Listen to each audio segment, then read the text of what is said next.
ഇത് എനിക്ക് വേറൊരു അനുഭവമുണ്ട്. ഞാൻ KPCC പ്രസിഡന്റായിരുന്ന കാലത്ത് ലാവ്ലിൻ അഴിമതിയുമായി ബന്ധപ്പെട്ട് ഞാൻ ആരോപണം ഉന്നയിച്ചിരുന്നു. അന്ന് മാസങ്ങളോളം അന്ന് ശ്രീ പിണറായി വിജയൻ മൗനത്തിലായിരുന്നു, മറുപടി പറഞ്ഞില്ല. ഞാൻ പക്ഷേ പാർട്ടി സെക്രട്ടറി ആയിരുന്നു. മറുപടി പറഞ്ഞില്ലെങ്കിൽ ആരും ചോദ്യം ചെയ്യില്ല. ഇവിടെ ഇന്ന് തെരഞ്ഞെടുക്കപ്പെട്ട ഒരു ഗവൺമെന്റിന്റെ തലവനാണ് ശ്രീ പിണറായി വിജയൻ. ആരോപണങ്ങൾ ഉയരുമ്പോൾ അതിന് മറുപടി പറയാനുള്ള രാഷ്ട്രീയ മര്യാദ അദ്ദേഹത്തിനുണ്ട്. ഇത് മറുപടി പറയാതിരിക്കുന്ന ധാർഷ്ട്യമാണ്.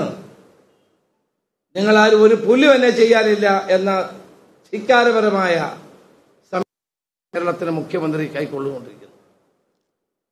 മുഖ്യമന്ത്രിയുടെ ബന്ധുക്കൾക്കെതിരായിട്ടല്ലേ ഇപ്പൊ ആരോപണം? ഞാൻ ആദ്യം തന്നെ പറഞ്ഞു, ക്ലിഫ് ഹൗസിന്റെമായി ഇതിന് ബന്ധമുണ്ട് പ്രസാദ് യോയ്ക്ക്. രാംജിത്ത് എന്ന് പറയുന്ന വ്യക്തി ആരാണ് ഈ കമ്പനികൾക്ക് നേതൃത്വം കൊടുക്കുന്നത്? ട്രയോസിന്റെ MD ജിതേഷ് ആരാണ്? ഇവരെല്ലാം ഭരണവുമായി ഏറ്റവും അടുത്ത് നിൽക്കുന്നവരാണ്. അധികാരത്തിന്റെ ഇടനാഴികളിലെ അവതാരങ്ങളാണ് ഇവർ. ഈ അവതാരങ്ങളെ മുഴുവൻ വെച്ചുകൊണ്ട് കേരളത്തിലെ പാവപ്പെട്ടവന്റെ കൈകളിൽ നിന്ന് നിയമലംഘനത്തിന്റെ പേരിൽ കോടികൾ അടിച്ചു മാറ്റുന്ന ഈ നടപടിയെ നമുക്ക് എങ്ങനെ അംഗീകരിക്കാൻ കഴിയും? ഇതിന് സർക്കാർ ഒരു പണവും കൊടുക്കുന്നില്ല. ഈ പദ്ധതി BOT പദ്ധതിയായിരുന്നു, അത് ആനുവിറ്റി പദ്ധതിയായി ആരും അറിയാതെ മാറ്റി. ജനങ്ങളുടെ കയ്യിൽ നിന്ന് നിയമലംഘനത്തിന്റെ പേരിൽ പിരിക്കുന്ന പണമാണിത്. ഈ പണം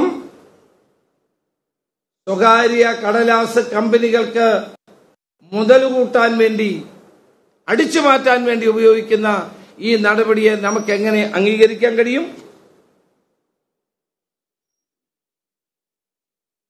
അതുകൊണ്ടാണ് AI ക്യാമറയുമായി ബന്ധപ്പെട്ട അന്വേഷണം ഞങ്ങൾ ആവശ്യപ്പെടുന്നത്.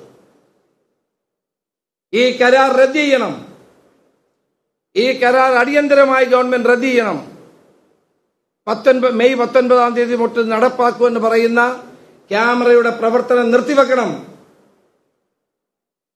ജനങ്ങളുടെ കയ്യിൽ നിന്ന് സ്കൂട്ടറിൽ പോകുന്ന പാവപ്പെട്ടവൻ, ഭാര്യയും കുട്ടികളുമായി പോകുന്ന പാവപ്പെട്ടവന്റെ കയ്യിൽ നിന്ന് പണം പിടിച്ചു പറിച്ച് മുഖ്യമന്ത്രിയുടെ ബന്ധുവിന്റെ കമ്പനികൾക്ക് കൊടുക്കാനുള്ള ഈ നീക്കത്തിനെതിരായി ശക്തമായ ജനവികാരം ഇവിടെ ഉയർന്നു വരും എന്ന കാര്യത്തിൽ സംശയം വേണ്ട.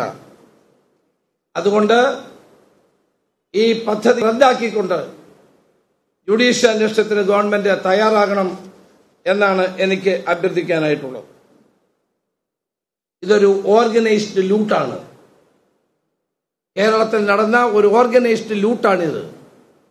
പാവപ്പെട്ടവന്റെ കൈകളിൽ നിന്ന് പണം വസൂലാക്കി സ്വന്തക്കാർക്കും ബന്ധുക്കൾക്കും വേണ്ടി വീതിച്ചു കൊടുക്കുന്ന അങ്ങേയറ്റത്തെ നിന്ദ്യമായ ഒരു നിലപാടാണ് ഗവൺമെന്റ് സ്വീകരിക്കുന്നത്. പാർട്ടിക്ക് മിണ്ടാട്ടമില്ലല്ലോ. അഴിമതിക്കെതിരെ രേഖ പുറത്തു കൊണ്ടുവന്ന ഗോവിന്ദൻ ഒരു അക്ഷരം പറയാനില്ല. പാർട്ടി സെക്രട്ടറി മിണ്ടുന്നില്ല, മന്ത്രിമാർ മിണ്ടുന്നില്ല, മന്ത്രിസഭാ യോഗത്തിൽ ഇതാരും ഉന്നയിക്കുന്നില്ല, മന്ത്രിസഭാ യോഗത്തിൽ ഇക്കാര്യം ചർച്ച ചെയ്യുന്നില്ല. 3 തവണ മന്ത്രിസഭാ യോഗത്തിൽ വന്നിട്ട് 3-ാം തവണയാണ് ഇത് പാസ്സാക്കുന്നത്. ആ വിവരങ്ങളൊക്കെ പുറത്തു വന്നുകൊണ്ട് ഞാൻ അങ്ങോട്ട് കടക്കുന്നില്ല. ഇനിയും ഫോണുമായി ബന്ധപ്പെട്ട നിരവധി വസ്തുതകൾ പുറത്തു വരാനുണ്ട്. ഒരേ പാറ്റേണിലുള്ള അഴിമതികളാണ്. അതുകൊണ്ട് ഇതിന്റെ സൃഷ്ടാവെന്ന് പറയുന്നത് ശിവശങ്കരനാണ്. ശിവശങ്കരനെ പോലെ പല ആളുകളും, ശിവശങ്കരന്റെ അനുഭവം പല ആളുകൾക്കും വന്നു ചേരുമെന്ന കാര്യത്തിൽ സംശയം വേണ്ട. അതിലേക്കാണ് കാര്യങ്ങൾ നീങ്ങുന്നത്.